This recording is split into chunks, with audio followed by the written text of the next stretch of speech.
Carvalho Lopes e esse é o podcast Filosofia Pop. Esse é o nosso episódio número 160 e recebemos o professor Félix Ayo Omidiri para uma conversa sobre a filosofia iorubana. O Filosofia Pop é um podcast que aborda a filosofia como parte da cultura. A cada 15 dias, sempre às segundas-feiras, a gente vai estar aqui para continuar essa conversa com vocês. Você pode encontrar mais textos e informações no site filosofiapop.com.br. Temos também página no Facebook, perfil no Instagram, no Twitter e canal no YouTube. Nosso e-mail é contato@filosofiapop.com.br. Se gosta do nosso conteúdo, apoie nossa campanha de financiamento coletivo no Catarse. O endereço é catarse.me/filosofia_pop. A contribuição mínima que pedimos é de R$5 mensais. Vale a pena dar uma olhada lá no site Filosofia Pop, que está publicando semanalmente textos de Luiz Cadijimbo, Gonçalo Armirros Palácios. Confira e assine também nosso canal no YouTube, em que você pode encontrar os episódios, vídeos e cortes, e mais um conteúdo extra que a gente vai estar postando de vez em quando. É claro que quem acompanha o podcast já sabe, mas é preciso sempre reafirmar. Estamos do lado da democracia sempre. Então a gente já assinou todas as cartas pela democracia e chamamos todos os nossos ouvintes, todas as pessoas que acompanham o podcast para assinar essas cartas, assinar todas as petições, todos os manifestos, todas as palavras na direção e na defesa da democracia. Félix Ayo Omidiri é professor titular de estudos literários, étnico-raciais e culturais, luso-afro-brasileiros e afro-latino-americanos na Universidade de Obafemi, Awolowo, Ife, na Nigéria. Ele é co-coordenador e integrante do grupo de pesquisa Yorubanto, Epistemologias Yorubá e Banto, em estudos literários, linguísticos e culturais, na UFBA. É autor de dezenas de livros publicados, dentre eles Akogo Ibadum, ABC da Língua, Cultura e Civilização Yorubanas, publicado pela UFBA em 2003. Na editora Segundo Selo, vem publicando a coleção Ekodara, Curso Básico de Língua e Cultura Yorubá. Essa coleção já tem 2 volumes publicados e o terceiro volume está em pré-venda, assim como o livro Yorubaianidade. Então acompanhe lá no site da editora Segundo Selo. Vamos então para a nossa conversa com Félix Ayo Omidiri sobre filosofia iorubana.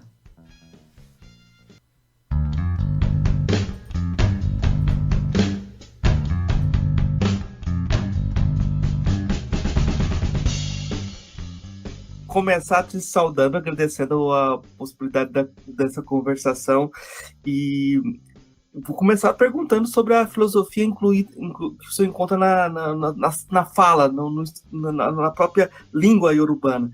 E um exemplo muito forte é o exemplo da saudação, né? Esse eku que você usa em todas as saudações. Eu acho muito interessante quando você pega as línguas banto, geralmente o pessoal fala nós, sempre como nós estamos, como nós fomos, como nós vimos.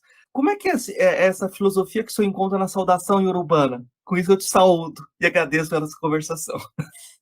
Ótimo, obrigado. Eku é uma marca identitária propriamente dita para os iorubanos, porque é uma coisa que é tão única, tão assim, singular para o povo iorubano.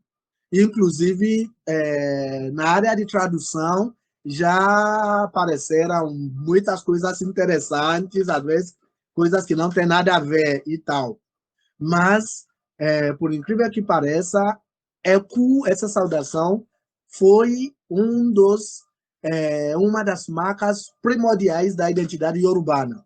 O povo que hoje se diz Yorubá, né, na África Ocidental, espalhado por alguns países, Nigéria, o sul do Benin, centro-sul de Togo, o sudeste de Ghana, Costa de Marfim, até Senegal, por aí vai. Esse povo que hoje se diz Yorubá, nos seus primórdios, pensavam sua identidade em termos de reinos independentes, mas que eram sempre reinos irmãos, que foram descendentes do bloco Oduduwa.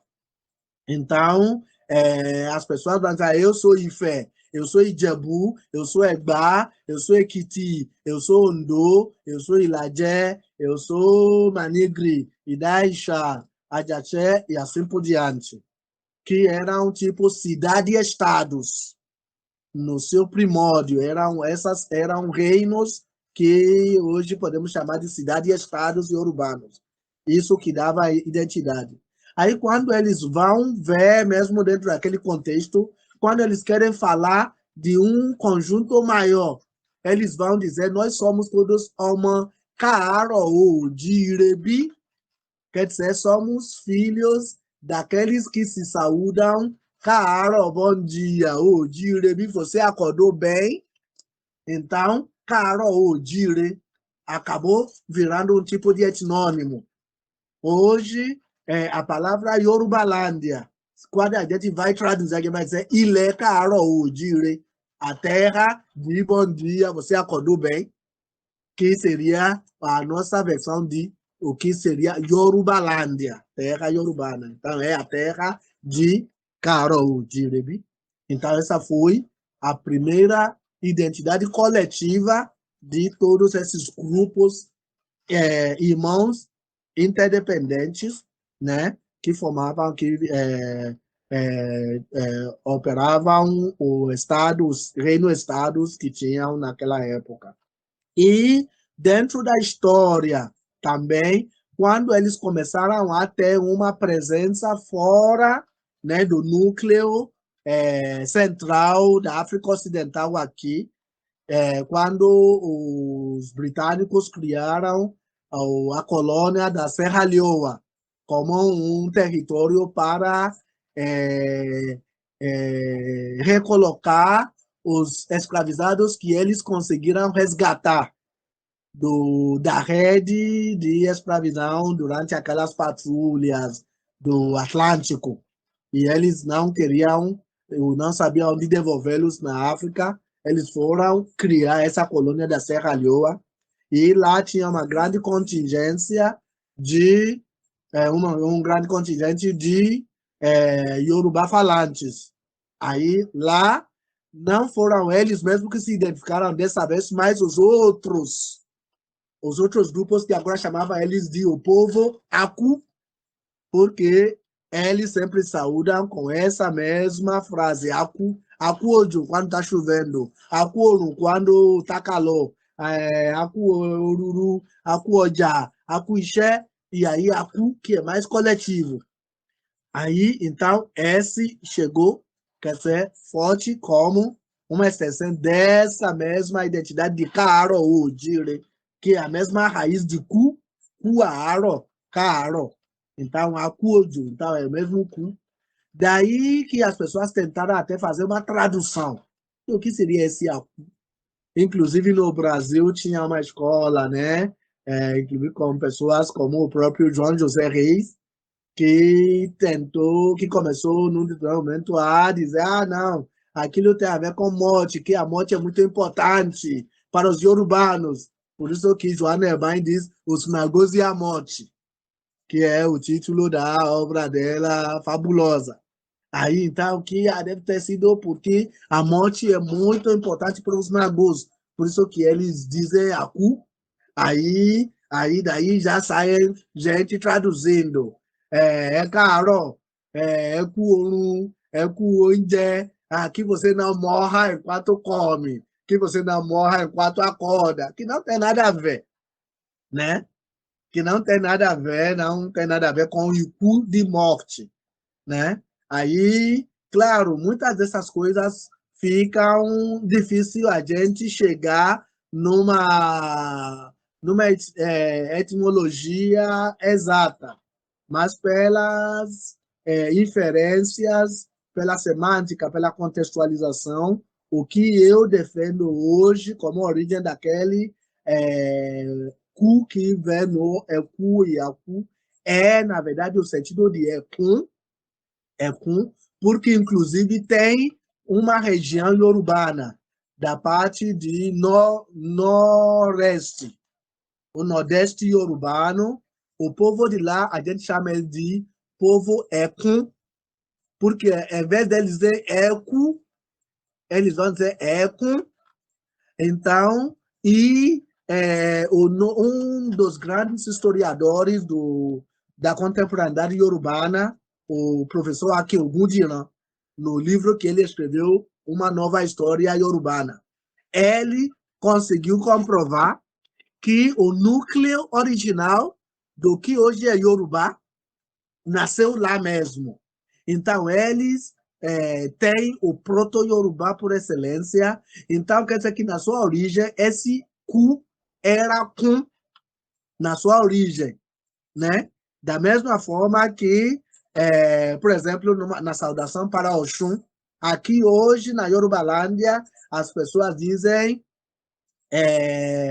Oreyeye Oxum, mas na Bahia, em Cuba, as pessoas dizem Ora Yeyeo, e, na verdade, Ora é no dialeto de Ijexá, e que é o que deu origem ao Oxum que a gente tem, conforme a gente tem a configuração dela hoje. Então, essa aqui é original mesmo. E o que a gente usa hoje na Yorubalândia, como Oreyeyeo, é uma adaptação diacrônica dessa saudação original. Então,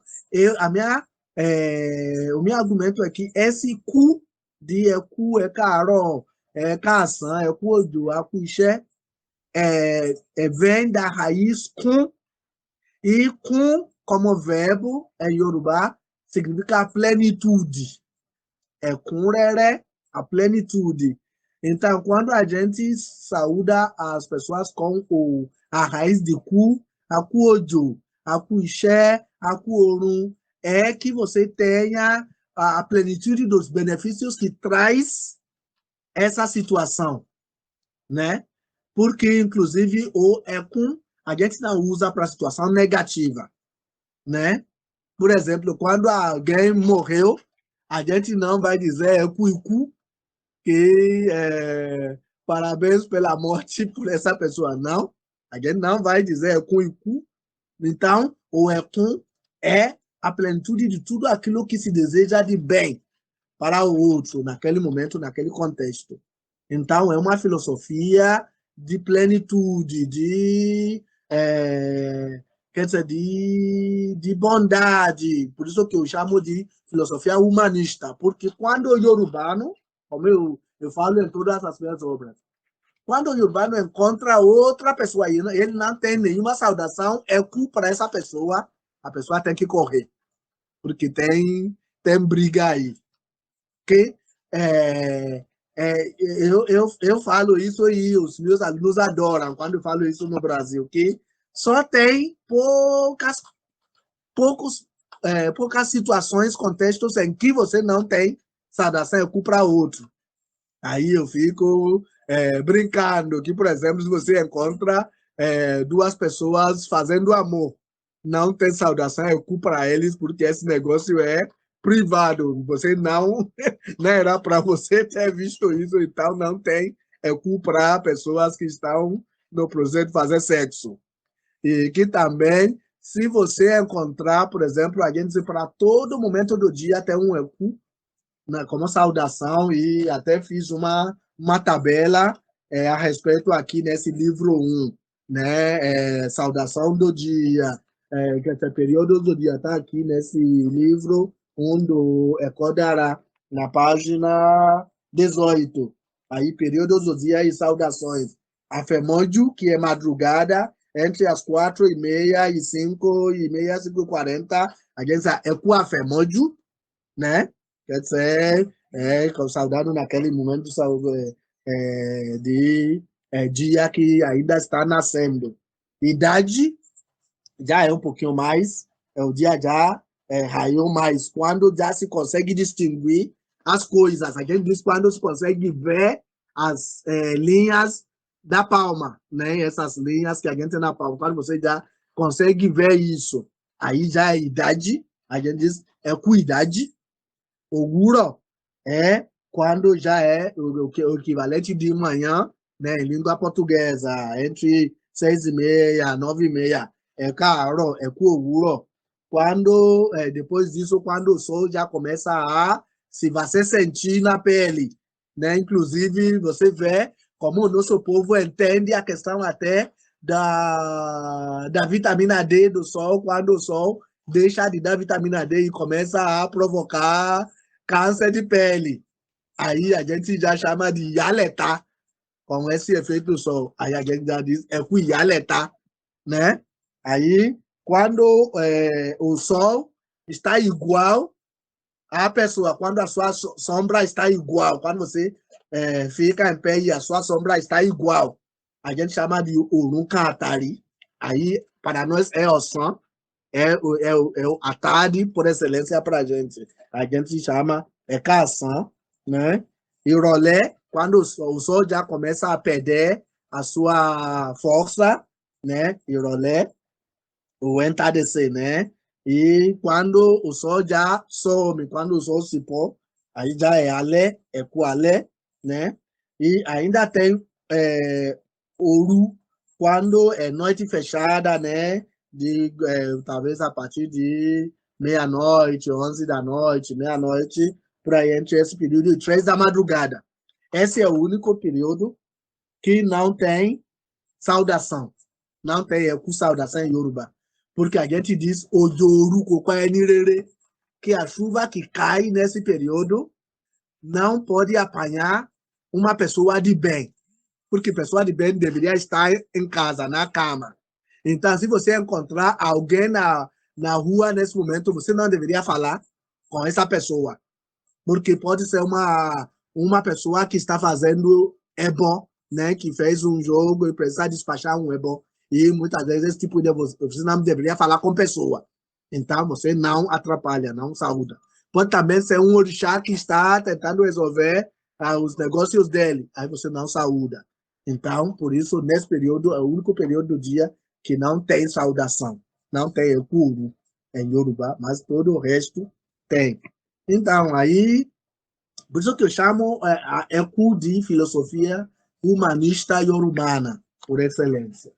Professor Félix, é muito rico, porque se a gente passou da saudação, já fez esse percurso todo, e tem tantas diferenças, tantas sutilezas, mas eu queria chamar a atenção para algo que eu gostei muito do seu trabalho, que é a incorporação das canções, inclusive as canções modernas. Quando eu fui trabalhar na Unilab, comecei a trabalhar filosofia africana, havia duas tendências, assim, a tendência do pessoal do Brasil a tentar ver uma África parada, sem essa modernidade, e havia os estudantes africanos que faziam hip hop. Aí a solução, tipo, eu fiz um grupo de hip hop com os estudantes africanos, e nas canções eles falavam em línguas crioulas, etc. Moderna, né? E isso, para a gente não fixar a imagem do africano como algo que está no passado, né? Exatamente. Eu acho que essa incorporação que você traz das canções modernas é muito importante por conta disso, né? Mas eu acho muito interessante também como na modernidade você tem essa tradição. De repente o provérbio aparece na canção, né? Eu queria que você comentasse um pouco sobre isso, como essa tradição oral é preservada e como a gente pode se aproximar. Eu acho que até seria diferente a pergunta. Como é impossível entender essas filosofias sem se aproximar das canções, sem se aproximar dos provérbios, sem se aproximar dessa dimensão oral. Dentro da minha trajetória, né, na diáspora, não só no Brasil, mas no resto da diáspora afro-latino-americana, eu descobri que a preservação milissecular, né, das visões do mundo africanas, né, Yorubá, Bantu, Jeje, Fon, Mandinga e tudo, passa, por cima de tudo, pela oralidade. E muitas vezes essa oralidade conseguiu se preservar através da canção, quer dizer, das palavras codificadas e ritmadas, seja em cantigas, seja em provérbios, seja em oriquis, sequências, né, de textos consagrados.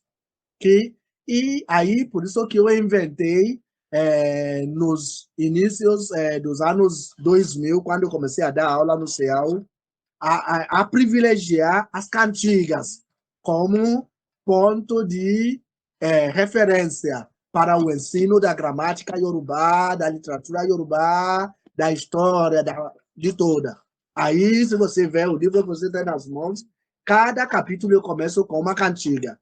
E a partir dessa cantiga que eu vou desvendando aspectos da literatura, da história, da gramática, da semântica e tudo mais. E deu muito certo, porque eu tenho alunos, pessoas que já foram meus alunos em 2002, 2003, que até hoje lembram dessas cantigas e a partir dela lembram de um monte de coisas, né? Dessa identidade iorubana. Então, essa foi um grande aprendizado para mim mesmo. Aí, quando eu comecei em 2019, com esse novo projeto de Ecodará, eu comecei a privilegiar ainda mais a questão dos provérbios, porque a partir também do resgate das palavras codificadas africanas e urbanas, que foi feita por Mastela de Oxóssi, né? E outras pessoas, naquilo que José Henrique Freitas chama de literatura terreiro. E também dá outros trabalhos com os provérbios Bantu, Bakongo, coisa que o nosso colega Tigana Santana, né, fez na tese dele sobre o Funkial e tal. Eu comecei também a investir na questão dos provérbios e como elas também preservam essa memória filosófica africana, né, na diáspora. E aí, sobretudo a partir do livro 2 do Ecodará, eu trabalho muito. Cada lição traz uma série, né, de 10, 15 provérbios ligados àquela temática da lição. Por exemplo, eu falo aqui da questão de. Deixa eu ver. Eu só quero pegar um exemplo aqui. Por exemplo, lição 4 aqui, que fala de roupa, né? De adereços físicos. Aí eu vou começar com um provérbio, Gelildubi Kamanwe, que é um provérbio que tem a ver com o que no Brasil chama de toxo, que as mulheres negras usam, né? Chama de toxo, chama de turbante, né? Em Yorubá chama-se de gele. Aí eu trago um provérbio. Aí, através disso, eu vou trabalhar a questão da roupa, da vestimenta, do vestuário, trago imagem, foto, tudo, elaborado de torso, de guelê, de fila para homem, tudo. E no final dele, eu vou trazer uma série de provérbios ligados à temática de roupa, a importância de se vestir bem entre os yorubanos. Aí diz, a uwe, a tia senhora, tudo é macho, wiwo. Provérbios ligados à tradição de usar roupas entre os urbanos. Aí eu tenho uma série de provérbios aí coletados, são 10 aqui, né, que trabalham com a temática de roupa, de vestuário e tudo, né? E ainda trago vídeos, músicas sobre isso e tal. Então, isso tudo enriquece e ajuda a fixar, né, toda a filosofia iorubana em torno daquele assunto. E isso também tem dado muito certo, né, nos nossos ensinamentos iorubano. Então, são sempre experimentações que eu faço, né, para trabalhar, porque a minha visão é que o ensino dessas línguas africanas no Brasil e nas outras sociedades daquilo que chamamos de primeira diáspora africana, né, nas Américas. O ensino dessas línguas não deveria ser encarado como ensino de línguas estrangeiras, mas como ensino de línguas de herança cultural ancestral. Então, por isso que eu trabalho por esse viés e tem dado muito certo. Eu acho muito interessante como a Nigéria é um centro de filosofia africana muito forte, né? E a gente tem pouco diálogo com a filosofia produzida na Nigéria. Eu fiz uma série de entrevistas com filósofos africanos e eu conversei, por exemplo, com o professor Adesina Afolayan, com Ah, Sanya diferente. Osha, com Ayodeji Ogunaike. Conversei com Uhum. vários filósofos africanos que a gente não tem essa interação tão forte, né? Hum. Como seria necessária. Eu vejo que sempre o senhor traz o termo, trabalha com a filosofia mesmo, a partir da linguagem. Como foi a sua relação com esse termo filosofia? O senhor teve a formação aí? Existia disciplina de filosofia? Como que o senhor incorporou ah, esse termo? Eu queria que o senhor comentasse um pouco, porque eu acho que deve ser uma história interessante. Bom, é interessante sim, porque, como você deve saber, aqui no sistema educacional nigeriano, a gente segue o sistema britânico, né? Aí o nosso currículo foi construído, né, usando como modelo o modelo britânico, né? E aí até o ensino da filosofia sempre foi atrelado, né, a essa visão filosófica europeia, britânica e tudo o que aquilo pressupõe e tal. Mas os povos africanos sendo um povo profundamente filosóficos, né, na sua visão do mundo, até porque pela sua preferência e predominância da oralidade, a filosofia ajuda a codificar muita coisa para que não se precisa de muitas palavras para armazenar, né, certas visões do mundo e tal. Então, a filosofia sempre esteve presente. Claro, já desde os anos 60, 70, houve até o debate, será que a África tem filosofia? Será que aquilo que se pratica na África poderia ser chamado de filosofia? E temos muitas escolas que estão a favor ou contra e tal, os grandes filósofos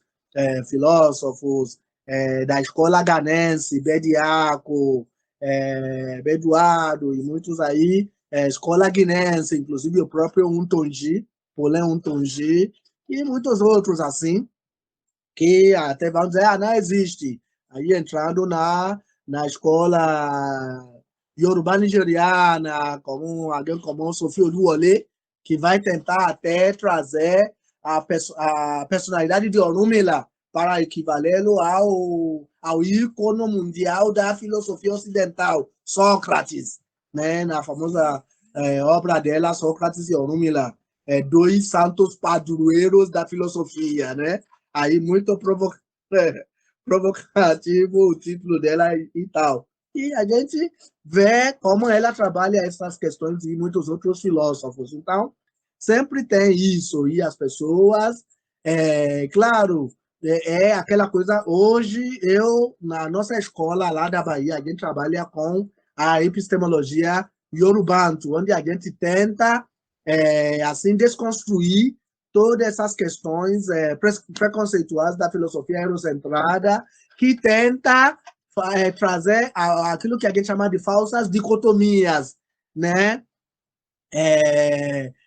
Filosofia do saber, filosofia da ciência, que nos africanos tem um saber, sabedoria, né? O que eles fazem não é filosofia, não é científico, que filosofia ocidental é científica, é infalível e tudo aí. Então, aquelas falsas dicotomias que eles criam, a gente tenta derrubar, rasurar, desconstruir, né, nas nossas discussões e lá a gente trabalha. Agora, voltando à questão da formação. Dentro da nossa formação universitária, sim, temos filosofia como um curso fundamental até na nossa universidade. Por exemplo, nas universidades nigerianas, sempre tem um departamento de filosofia, mas, infelizmente, o que predomina lá, muitas vezes, até muito recentemente, é a filosofia ala ocidental, né? É a filosofia ocidental com todos aqueles clássicos, Aristóteles, Sócrates, isso, aquilo, e só alguns pesquisadores que procuram agora voltar e trabalhar, né, sobretudo aqueles que trabalham com as questões da metafísica, como um aspecto da filosofia que não tem como fugir, né, da visão do mundo africana, da filosofia, da epistemologia, e a partir daí temos tido bons resultados, né, nesse caminho. Eu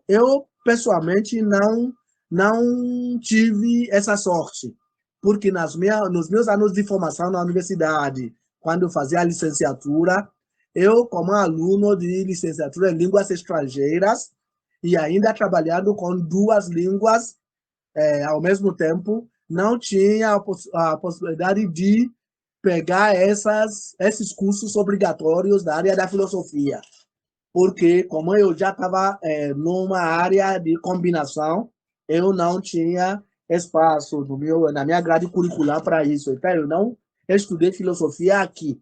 Não sei, talvez aquilo tenha me ajudado bastante para eu poder ficar mesmo com a filosofia tradicional nativa, dentro da qual eu cresci, porque foi isso que eu agora, já a partir da pós-graduação, comecei a desenvolver e a investir. Eu não tenho a atrapalhação dessas visões filosóficas ocidental para atrapalhar as minhas indagações e procura de respostas para questões filosóficas. Então, nisso, eu poderia dizer que eu tive sorte.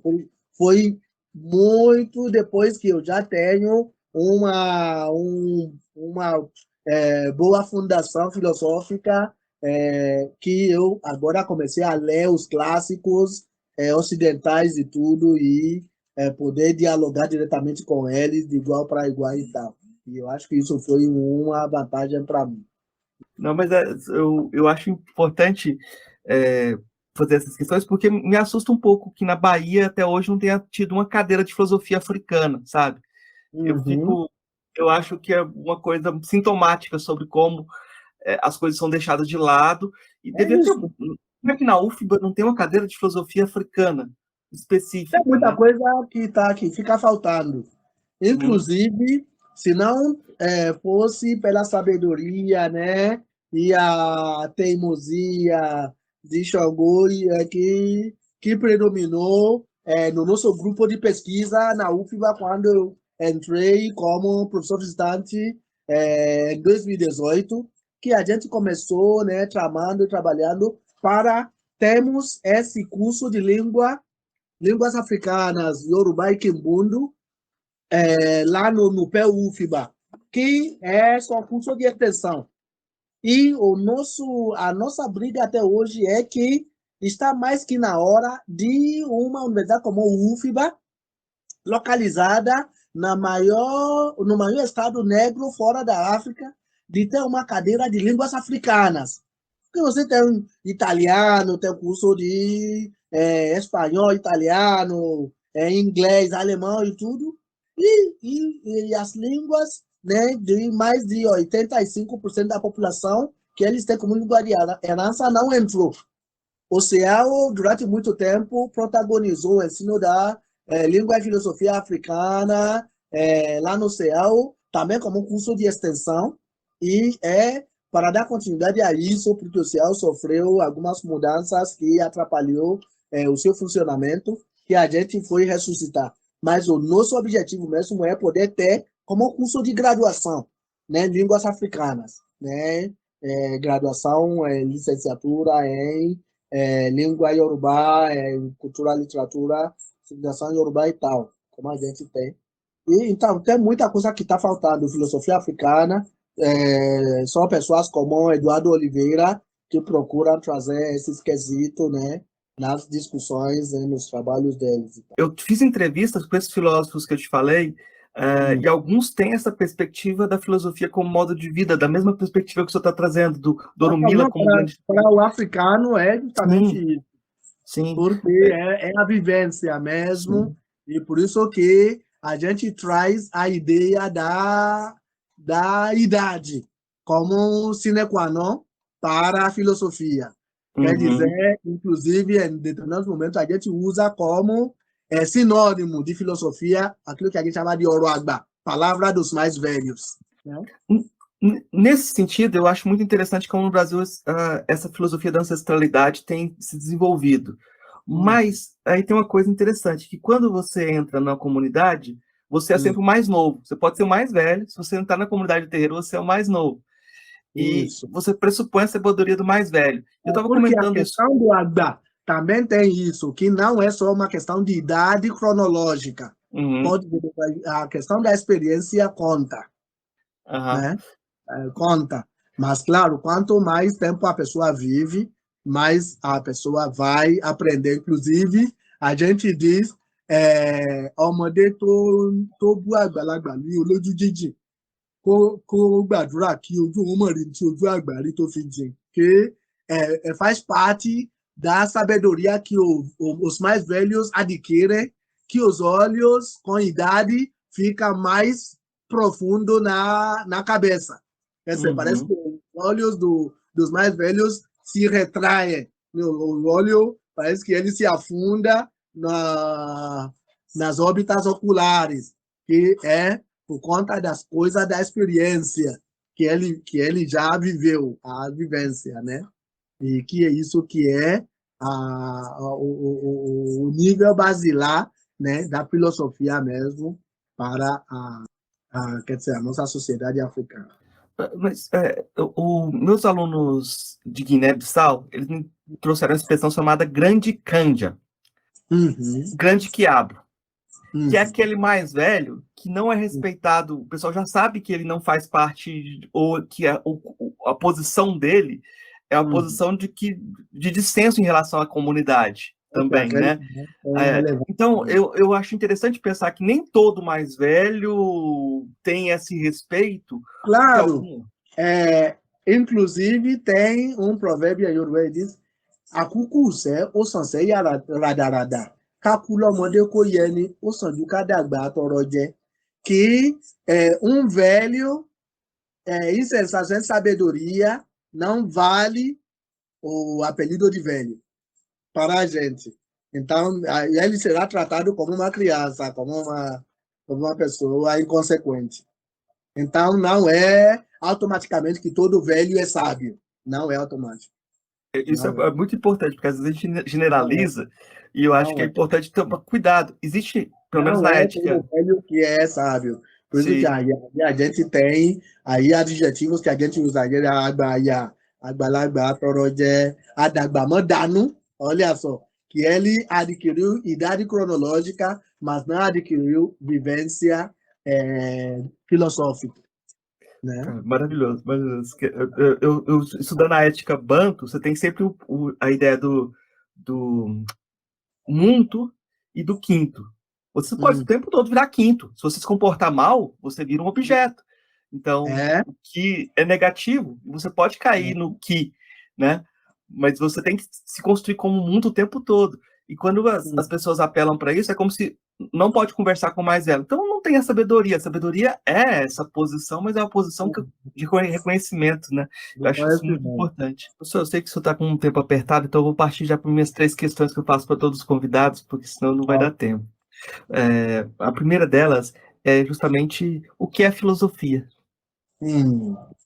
Bom, eu não, como eu disse, eu não tenho uma formação, né, sistemática de filosofia, mas dentro da formação tradicional que eu tenho, até inclusive porque eu tenho uma formação de Ifá, de Babalawo, e Ifá, como você sabe, é o nosso maior sábio, filósofo. Então, eu só posso definir a partir dessa vivência, mas não forçosamente como um filósofo treinado dentro das ferramentas filosóficas ocidentais, greco-romana, eurocêntrica e tudo. Então, filosofia para a gente, quer dizer, falando como alguém treinada na filosofia nativa iorubana, filosofia é a curiosidade para saber, né, o que existe no mundo latente.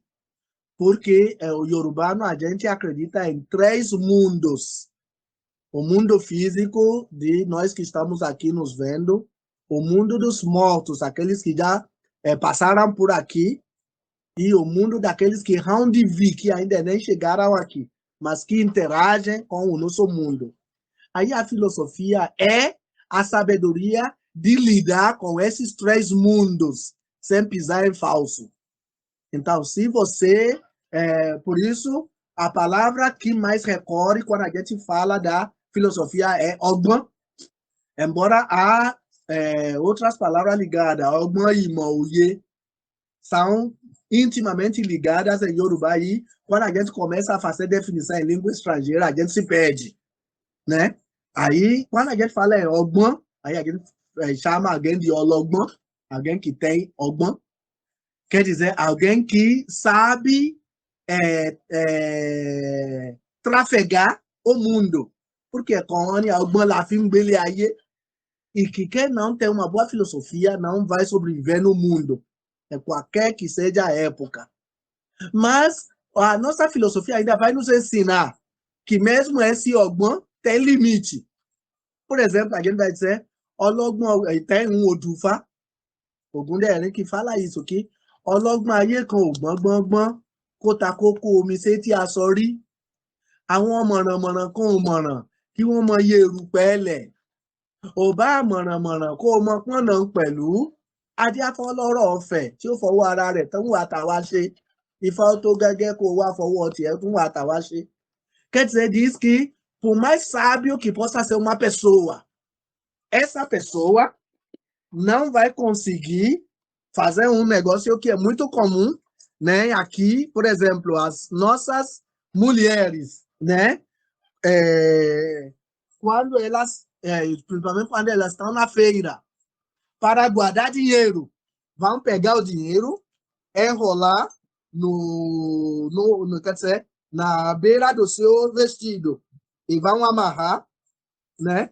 Assim, fazer um nó com o dinheiro dentro. Assim o dinheiro não vai se perder, e quando elas querem gastar é só desfazer o nó, abrir e pegar o dinheiro. E ele diz que, por mais que uma pessoa seja sábio, ele não vai poder guardar água dessa mesma forma no pão da sua roupa. Ọlọ́gbọ́n ayé kan ò gbọ́n kó ta kókó ẹ̀mí, que você colocando, você não vai botar água aqui e fazer o pão para guardar ela, fazer o nó para guardar ela, para transportar, como você faz com dinheiro ou com qualquer outro material. Eu posso pegar esse fone de ouvido e transportar assim, guardar, fazer o nó na minha roupa e posso transportar. Mas com água, líquido, não posso fazer. Que por mais sábio, científico, você pode inventar o que você quiser na ciência, na filosofia, você não vai conseguir, né? Que tem outras coisas que a ciência até resolve. Por exemplo, eu li uma vez, dizem que quando as pessoas começaram a fazer pesquisa submarina, fazer filmagem e tudo, eles passaram anos e anos e anos tentando inventar uma caneta que escreve no subaquático, para que quando o mergulhador mergulha, ele pode fazer suas anotações e tudo. E pesquisaram muita coisa, sem conseguir, até inventaram algumas coisas que hoje funcionam mais ou menos. Então, quer dizer, por mais que eles tenham a maior sabedoria, a ciência e tudo, não vai conseguir fazer um nó de água para guardar, para transportar água. Então, isso mostra que a gente é consciente do limite, do limite. Inclusive, por isso que a gente diz que uma pessoa não pode ter toda a sabedoria do mundo, que vai precisar também de sabedoria, porque onde a sua sabedoria termina, começa a sabedoria de outra pessoa. Inclusive, tem uma anedota que a gente fala, que o Ajapá, que é o cágado, né? Que a gente considera o mais sábio de todos os seres na cosmovisão iorubana. Inclusive, os nossos contos, fábulas, escolhe ele como o animal mais inteligente do mundo, né? E tem uma anedota dele, quando ele diz que, olha, eu quero ser o único sábio do mundo. Então, ele comprou uma grande cabaça fechada, aquelas cabaças que parece garrafa, né, fechada. E aí ele começou a recolher toda essa sabedoria do mundo e guardar, enfiar nessa cabeça e tapar. Enfiar e tapar, enfiar e tapar. Ele recolheu tudo, toda essa sabedoria do mundo. E aí, quando ele está satisfeito que não tinha mais nenhuma sabedoria, ele diz, eu vou agora escolher um lugar inacessível, eu vou guardar. Aí, quando as pessoas precisam de sabedoria, eles vão me procurar e eu que vou estar dando para todo mundo essa sabedoria. Então, ele colocou tudo nessa cabeça fechada e ele procurou por onde guardar. Depois, ele escolheu a palmeira, que eu vou levar a minha cabeça de sabedoria para cima da palmeira. Lá ninguém vai ter acesso, só eu que vou ter acesso. Aí ele chegou no pé da palmeira mais grande para ele subir.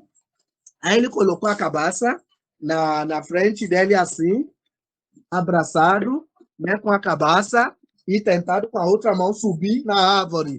Aí ele vai tentar e cai, tenta, cai. E ele não sabia que o primo dele, o caracol, estava lá num canto olhando ele. E aí, de repente, aquele começou a rir. E diz, seu maluco, o que você está tentando fazer aqui? Você sobe e cai, sobe e cai. Que brincadeira é essa?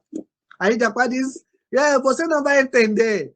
Eu que inventei de guardar toda a sabedoria do mundo. Olha, nessa cabeça tem toda a sabedoria do mundo. E é só eu que sei a quantidade que está aqui dentro. Agora eu quero esconder lá em cima dessa árvore para que, quando as pessoas precisarem, vão me procurar e eu que vou estar dando.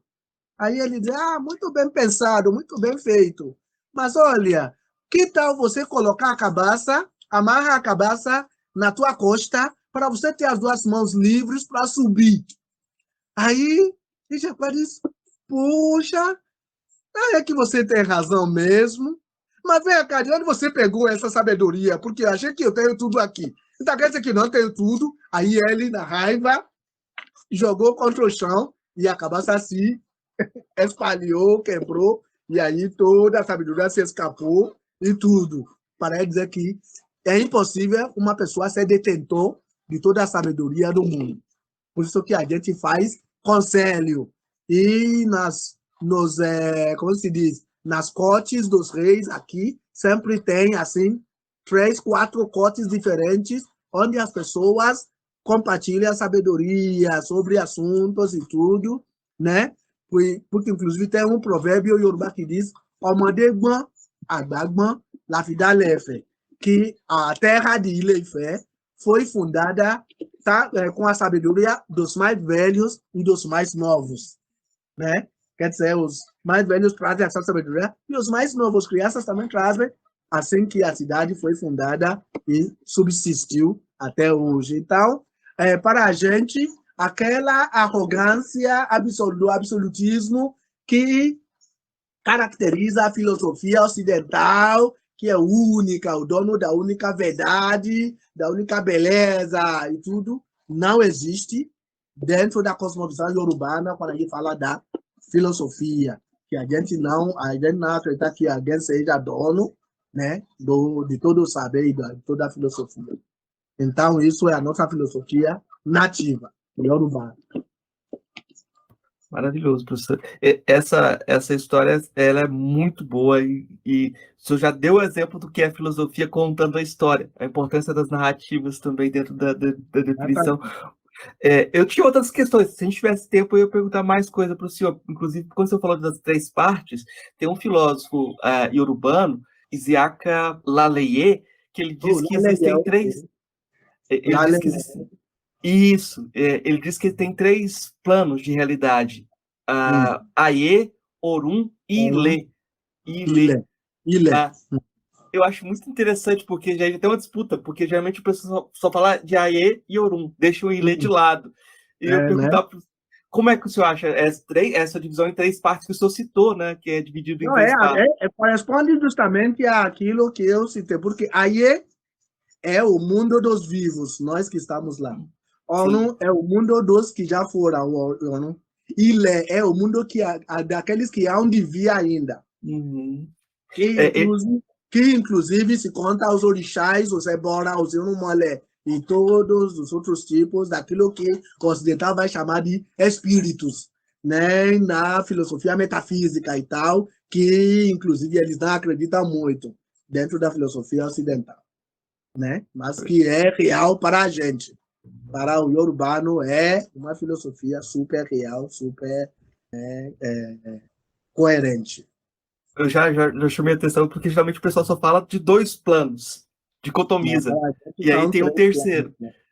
Então, Né?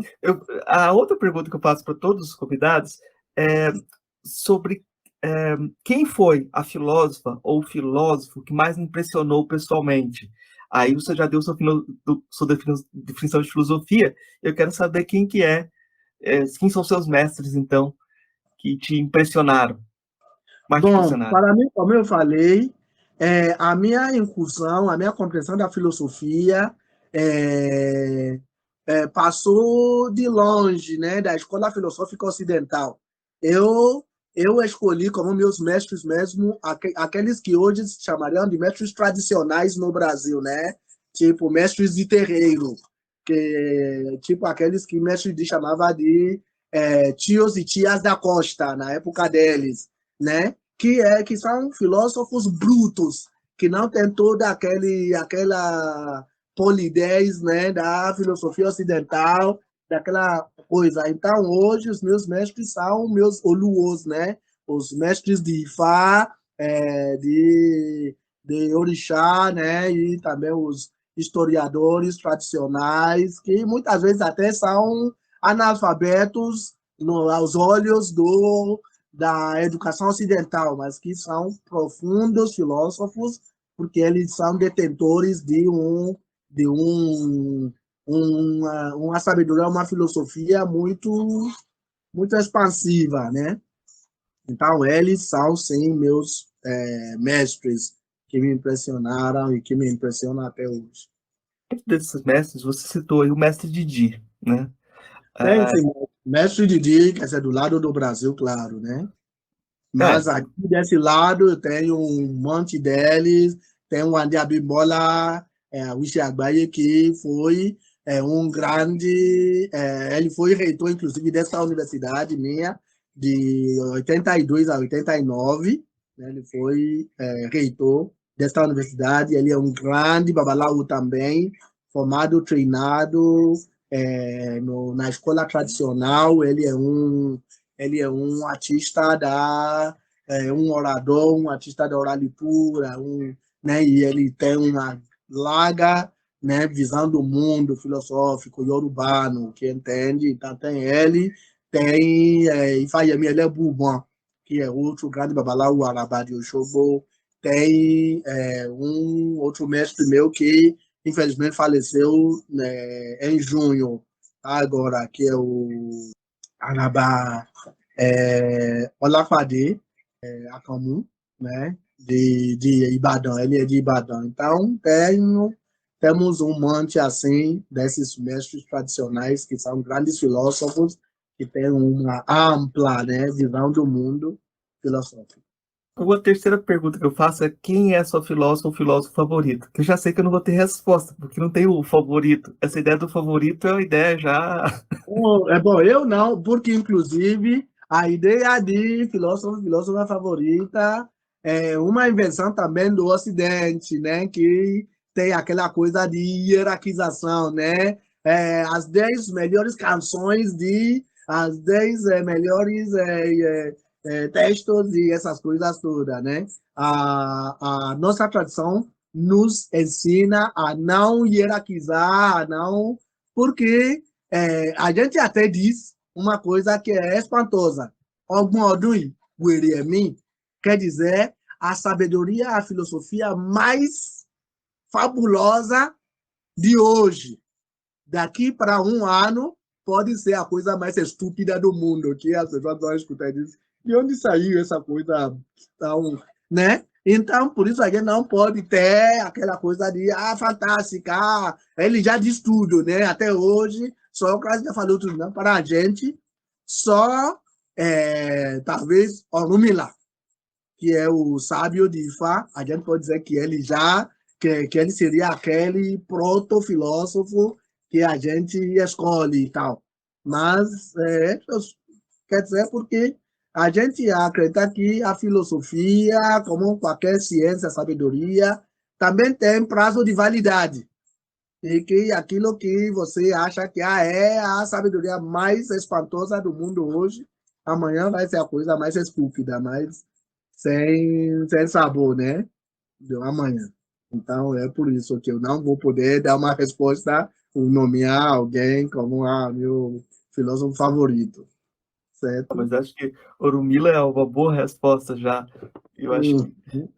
Mas eu vou te perguntar, então, eu sempre peço indicações. As indicações de hoje, de Hum. música, a gente já falou de é, alguns textos seus, alguns livros, né? Mas eu acho que Uhum. seria interessante indicar propriamente alguns, talvez filmes que o senhor queira indicar, né? Música, o que o senhor lembrar hoje, que valha para hoje. Bom, também isso tudo também é relativo, né? Porque, por exemplo, eu gosto de assistir filmes, eu vejo coisas, mas a minha preferência é para filmes profundos, né? Que trazem mesmo essas sabedorias tradicionais, nativas e tudo. E dentro daquilo que hoje ficou consagrado como Nollywood, quer dizer, a versão Hollywood nigeriano tem uma rúbrica que são de filmes tradicionais iorubános. Aí você pode ver, por exemplo, os filmes de Mainframe. É uma casa de produção chamada Mainframe Production, o Pomuleiro. Os filmes deles, pelo menos mais de 90%, tem uma mensagem filosófica muito profunda, muito forte. E, claro, quem diz questão filosófica aqui diz também a cultura iorubana profunda. Então, esses são os meus favoritos, claro. Aí, trabalhos de Tunde Kelani, que é um grande cineasta iorubano. O nome dele é Tunde Kelani. Se você colocar, ele até tem um canal YouTube, de televisão e tudo, de Mainframe, o Pomuleiro. Então, para mim, é, é, o, o meu favorito mesmo. Certo? Aí, se você acessar isso, você vai ver muita coisa. E ele, inclusive, também tem um trabalho muito bem feito que as traduções que vêm para legendar os filmes dele estão feitas em linguagem clara, sofisticada e correta, ao invés da maioria dos filmes de Hollywood mesmo, que fazem traduções mal feitas, que colocam coisas insensíveis e insensatas, bobagem, porque eles não querem investir, né? Não querem pagar por uma tradução de qualidade. Então, aquilo acaba até atrapalhando, mas o trabalho dele sempre traz. Eu até, inclusive, já fui tradutor para a legenda de alguns filmes dele. Tá? Eu sei que ele traz isso aí, certo? Eu não sei, vou te perguntar se você conhece um filme do Kunle Afolayan, o Aquele africano, Aroremiri. ele pertence a esse grupo. Ele Hum, trabalha sempre com esse Tunde Kelani, com Lia Folan. Ele também é um jovem sim. cineasta produtor que pertence a essa escola filosófica do cinema iorubano moderno. Ele é irmão do Adesina Afolayan, que é um filósofo, e eles fizeram um livro sobre um filme. Aromire? Isso. A tradução Aromire. em português é Sete Anos de Sorte. É uma Hum, tradução já ruim, né? E esse tem é. na Netflix. Eu estou indicando porque esse filme tem na Netflix e o pessoal no Ok. Brasil pode Eu procurar. não tenho Netflix, mas eu posso procurar esse filme. Ele tem um filme fabuloso, porque ele é um jovem produtor cineasta que alia, que casa muito bem a filosofia tradicional com a filosofia moderna, cosmopolitana, e ele é muito bem sucedido mesmo. Ele é. Filme para quem está estudando questões como Ori, pensando na Hum, questão. isso, Eu isso. não vou. Eu queria conversar depois. Outro dia a gente conversa sobre Ori, sobre outras A questões, gente outros conceitos. Não, na verdade, são temas que eu também estou desenvolvendo nas lives que eu faço, essas Sim, coisas sim, aí. Eu vou até te mandando o link para você participar, até pode colocar as suas perguntas nessas lives também e tudo, que claro, ótimo. é fabuloso, né? Sim, sim. E você agora que saiu da Unilab está trabalhando em que universidade agora? Eu tô trabalhando na Universidade Federal de Jataí, que é a minha cidade natal. Eu voltei para minha cidade natal, que é o interior de Goiás, né? Então, Ok, de mas Goiás, eu, né? Já tá mas eu vou aí, né? continuar trabalhando com filosofia africana. Esse semestre eu vou trabalhar de novo com filosofia africana. Mas eu acho que a Então, gente qualquer tem que. coisa, eu estarei sempre à disposição, né? Muita troca que a gente pode ter e tal, né? E se surgir a oportunidade um dia, eu até posso ir lá até a sua universidade fazer uma palestra e tudo, por exemplo, no próximo semestre, agora que começa em agosto, na UFBA, que vou proferir a aula inaugural do semestre, né? E vai ser também guardado no YouTube e tudo, você pode participar, porque sempre rolam também essas questões, né, filosóficas e tal. Não, Tá certo? eu tô maravilhado e acho muito importante que a gente converse com a filosofia africana com africanos, que às vezes no Brasil, o Brasil quer fazer filosofia africana sem conversar com africanos. Então, essa semana eu estou conversando com o senhor, na semana que vem eu vou conversar com o Djele Bambara, Que Deus, então, ele, que, que não, ele vai explicar por que que o griot não é algo que ele gosta, ok, como é uma tradução que já empobrece Eu o... também, inclusive, numa banca de doutorado, no último sábado, eu até levantei a mesma questão, né? Que griot acaba sendo uma categoria imposta pela colonização francesa, que, na verdade, fica muito longe da concepção tradicional mandinga, né? Bambara, quer dizer, dessa classe de artistas, de filósofos africanos. Muita Não, coisa mesmo, é bom. sim, Você então está eu no vou deixar caminho espaço. certo. Vou deixar espaço então para você dar o seu recado final, assim, para a gente fechar a nossa conversa. O que o senhor Hum. quiser deixar Tá como bom, recado. é só saudar mesmo as pessoas e dizer o quanto estamos contentes de que a cada dia cresce esse interesse em se aproximar da África, da sabedoria africana, porque antes era uma coisa descartada, uma coisa preterida, que as pessoas achavam que não tinha nada de sério para trazer. E toda a nossa, todo o meu projeto epistemológico é justamente fazer aquilo que eu chamo da deshegemonização, né, do saber no espaço global. Né? Então, eu fico contente que a cada dia cresce essa consciência no Brasil e em outras partes do mundo. Isso é muito bom. Então, muito obrigado mais uma vez por esse convite. Eu, Professor, bom, né? muito obrigado. Muito Não, obrigado. obrigado eu. Fico muito Espero que a gente tenha feliz, novas conversas no futuro também. com certeza, com certeza. Abraço, até. Obrigado. Ei, gostou do nosso episódio? Apoia a gente lá no Catarse, é só R$5 por mês, o preço de um cafezinho. Ajuda a gente a continuar divulgando a filosofia no Brasil. catarse.me/filosofia_pop